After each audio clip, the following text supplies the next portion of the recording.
화제가 되고 있는 뜨거운 이슈를 과학적 시각으로 날카롭게 해부해봅니다. 사이언스톡의 이시연입니다. 일 중독을 권하는 사회, 하지만 그 이면에는 번아웃 증후군이라는 무서운 증상이 도사리고 있는데요. 우리나라 직장인의 85%가 경험한다는 번아웃 증후군, 어떤 것인지 영상으로 먼저 만나보시겠습니다.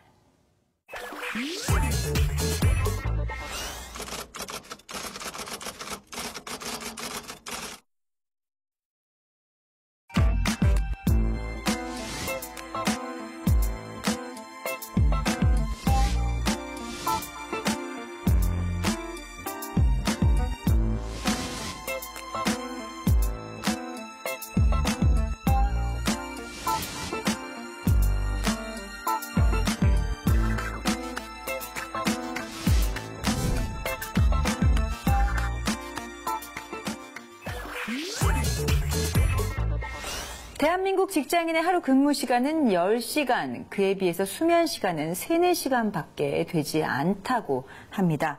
피로사회에 등장한 신조어, 번아웃 증후군. 오늘 서울다혜 기자와 함께 얘기 나눠보도록 하겠습니다. 안녕하세요. 안녕하세요. 네. 이 번아웃 증후군이란 말 새롭게 들었는데요. 이 번아웃 증후군의 위험성을 알게 한 사건이 있었다면서요? 네, 지난 3월에 안타까운 사고가 있었습니다. 이 사고로 인해서 이제 번아웃 증후군이 전 세계에 알려졌다라고 해도 되는데요. 네. 바로 프랑스 알프스에 추락해서 무려 150여 명이 사망한 독일 저머닝스 여객기 추락 사고입니다. 아, 기억납니다. 네. 네. 당시 이 조종사가 자살을 목적으로 낸 사고로 밝혀져서 이제 더 큰 충격이 그렇죠. 있었는데요. 도대체 왜 이 많은 사람들을 태우고 자살을 한 것인지도 의문으로 남아 있었습니다. 이 전문가들이 조사한 결과 이 당시에 끔찍한 일을 벌인 사람은 당시 부조종사였던 독일의 안드레아시 루비츠라는 사람이었는데요. 네. 좀 살펴보니까 루비츠가 평소 우울증과 자살 충동을 동반하는 번아웃 증후군을 앓고 있었다고 합니다. 아, 번아웃 증후군, 이 번아웃이 영어인데요. 네. 뭐 글쎄요, 다 타버리다 이렇게 얘기하면 될까요? 네. 번아웃 증후군 하면은 뭐 이 피로한 거하고 어떻게 연결해서 해석해야 될까요? 이 번아웃 증후군은 한 가지 일을 몰두하는 직장이나 사회에서 이제 좀 스트레스와 업무 압박으로 많이 나타나게 되는데요. 우리가 보통 좀 어떤 일에 좀 몰두를 하다 보면 어느 시점에서 갑자기 연료가 다 타버린 것처럼 네. 무기력해지는 순간이 옵니다. 그 보통 육체적, 정신적 피로가 많거나 아니면 일이 잘 해결되지 않았을 때 이 번아웃 증후군이 동반한다고 될 수 있습니다.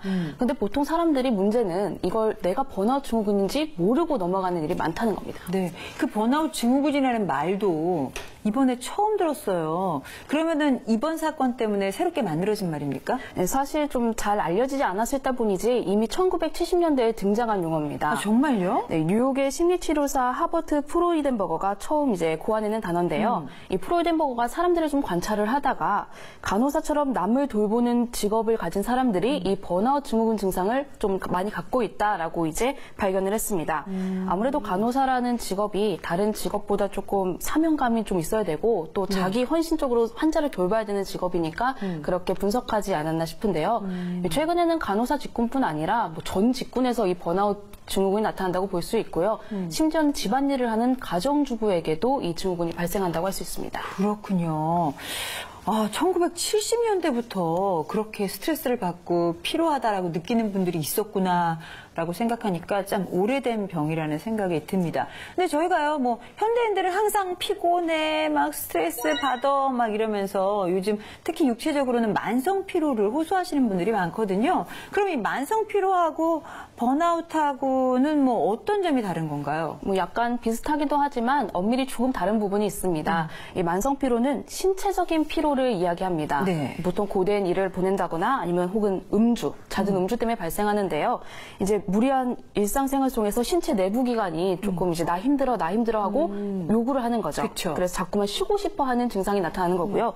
반면 번아웃 증후군은 이 신체적 증상뿐 아니라 정신 건강에도 이상이 오는 심리적 측면이 동반이 되고요.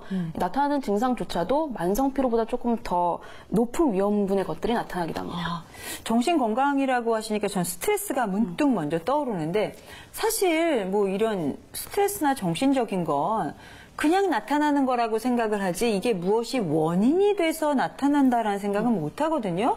근데 그런 원인이라고 하면 혹시나 우리 몸에 있는 뭐 호르몬 호르몬들하고도 연관이 있을 수 있는 건지. 네, 맞습니다. 바로 호르몬 분비 이상에서 오는 것이라고 생각하면 되는데요. 우리 몸에는 코르티솔이라는 호르몬이 있습니다. 네. 이 코르티솔은 우리의 스트레스에 좀 대항할 수 있는 에너지를 좀 분비하는 역할을 하는데요. 네. 우리가 일을 하고 쉬지 않고 일을 하다 보면 이 코르티솔이 몸속에서 끊임없이 이제 분비가 됩니다. 근데 이제 몸속에 있는 코르티솔이 어느 순간 다 소진이 돼버리면 그 순간 이제 무기력해지면서 번아웃 증후군이 나타나는 겁니다. 이에 대해서 좀 정신건강 전문의 교수가 좀 쉽게 자동차와 휘발유로 좀 설명을 했는데요.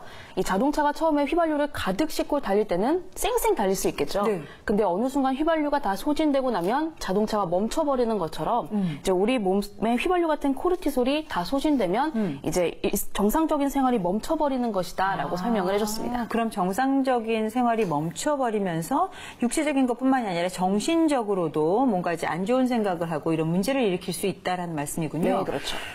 뭐 방금 전에 그 휘발유랑 비교를 하셨다고 하셨는데 진짜 자동차 같은 경우는 휘발유가 떨어지면 그냥 서버리는 정도지만 사람은 서버린다는 것이 굉장히 더 크게 무섭게 다가오거든요. 네. 네. 코르티솔이 좀 없어지면 다양한 이제 번아웃 증후군의 증상이 나타나게 되는데요. 아무것도 하고 싶지 않다. 이런 무기력증이 가장 대표적이고요. 보통 사람들은 새벽에 코르티솔이 많이 분비가 되는데 과도한 스트레스로 인해서 코르티솔이 좀 저녁에 분비가 되면 수면 장애를 유발할 수도 있습니다. 여기서 더 나아가서 좀 자기 혐오와 자살 충동 그리고 우울증까지 동반할 수 있습니다. 그럼 큰일 나네요. 네. 그러면은 이 번아웃 증후군이 있다 그러면은 찾아가서 해결을 해야 될 것 같은데, 근데 자기가 번아웃 증후군인지 모르는 사람이 더 많다면서요? 네, 그래서 제가 간단한 자가 체크리스트를 준비해봤는데요. 네네. 한번 해보시겠어요? 저요? 네. 저도 해주시는 거예요? 제가 질문할 테니 잘 네. OX로 말씀해 주시면 네네. 됩니다. 네. 아침에 일어나면 답답하고 한숨이 계속 나온다. 좀 답답하긴 하지만 한숨이 나오지는 않는데 한 반 개 정도? 네. 자주 깜빡거리고 기억력이 감소한 것 같다. 진짜 그래요. 네. 자, 3번은 사소한 일에도 짜증내고 화를 못 참겠다. 뭐 그렇진 않습니다. 네. 4번 어디론가 멀리 훌쩍 떠나고 싶고 도피하고 싶은 생각이 든다. 가끔 그런 생각이 듭니다. 네. 마지막으로 원하던 일을 이뤄내도 별로 성취감을 느낄 수가 없다. 아니요. 그건 전 성취감 확실하게 느낍니다. 그럼 네. 유시연 씨는 번아웃 증후군에 해당되지 않는 것 같은데요. 그래요? 네. 다행이네요. 네. 보통 이 5가지 질문에 3개 이상이 해당되면 이제 번아웃 증후군을 의심해 봐야 한다고 합니다. 설 기자님은 몇 개 정도 나오셨어요? 저도 한 3가지 이상 정도는 아무런 의심 없이 고개가 끄덕여졌는데요. 네. 전 아마 번아웃 증후군이 아닌가 싶습니다. 그러면 혹시 번아웃 증후군이 있을 때 이런 테스트 말고 신체적으로 의심할 만한 증상이 나타나는 건 없습니까? 또 한 가지 체온계로 측정하는 방법이 있어요. 이제 체온계 귀 속 온도와 손바닥의 온도를 측정해서 두 온도가 2도 이상의 차이가 난다면 우리 몸에 자율신경계 이상이 있다는 신호라고 하거든요. 그러니까 이런 것들을 스스로 좀 체크를 해서 이제 번아웃 증후군을 예방하는 것도 좋은 방법인 것 같습니다. 체온계로 귀 속의 온도와 손바닥의 온도를 재서 이 온도가 2도 이상 차이가 나면 살짝 의심해 봐야 된다. 그렇죠. 이거는 굉장히 확실하게 이렇게 눈으로 볼 수 있는 거니까 여러분들 체온을 한번 측정해 보시면 좋을 것 같습니다. 그러면 자기가 지금 약간 번아웃 증후군이 의심이 된다 한다면 어떻게 해결을 해야 될까요? 아무래도 스트레스에서 오는 만큼 충분한 휴식이 가장 중요합니다.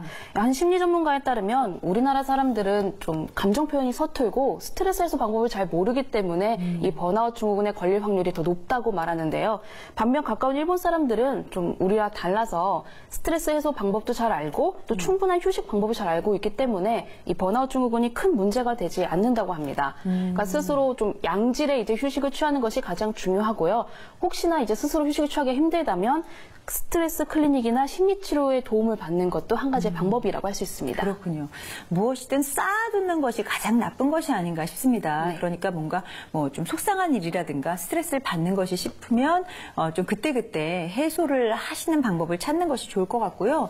휴식이라는 것도 그냥 잠만 자는 것이 휴식이 아니잖아요. 그래서 말씀하신 대로 양질의 휴식, 뭔가 여행을 떠난다거나 취미생활을 즐길 수 있는 방법을 만들어 주시는 것도 해결책이 될 수 있지 않을까 싶습니다. 오늘 새로운 신조어 번아웃 증후군에 대해서 설다혜 기자와 함께 심도 깊게 알아봤습니다. 오늘 말씀 고맙습니다.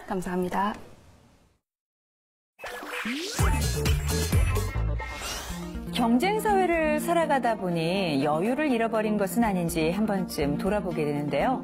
가끔은 스트레스와 업무의 압박에서 벗어나서 완전한 휴식을 취하는 자신만의 노하우가 필요할 것 같습니다. 힘을 내요 슈퍼파워라는 말처럼 여러분 모두 힘내시기 바랍니다. 저는 다음 시간에 더욱더 유익한 정보와 함께 인사드릴게요. 고맙습니다.